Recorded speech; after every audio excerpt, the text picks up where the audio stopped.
શું હે ભાઈ ફિરકાનું? ઈ ફિરકાના 500 રૂપિયા. ઓહો એટલા બધા થોડા હોય. નાના કેટલા હે? એના 50 રૂપિયા. આ ફિરકો મેકી દે ભાઈ. આલે આ તું લઈ લે. પણ આમાં કલર નથી. ઈ તું લઈ લે ને હું બેઠો હું. આલી 50 રૂપિયા. હાલ. એલા ભાઈ તે મને ધોરો દોરો કેમ લેવરાવ્યો? કોઈ ગુજરી ગયું હે? ના ના. તો આને કલર કેમ કરવો હવે? અરે આપણો ભાઈબંધ હે કોબરા ભાઈ બરોબર. આવી ફિરકીનો એક ઝાટકે કલર કરી દે. હાલ જા.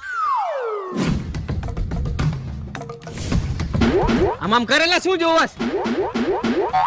બોલ બોલ હું આકો? અરે ગોબરા ભાઈ આમાં કલર કરવાનો હે. આવ કરી દો. હાલો કહી દો કલર. કેટલા દેવાના ભાઈ કલર કરવાના? તું રેવા દે અમે બે સમજી લેહી. હાલો ગોબરા ભાઈ બોલો જુબા કેસરી. કુબા કેસરી. મારું નામ છે કોબરો. ગમે ત્યાં કરી નાખું કોબરો.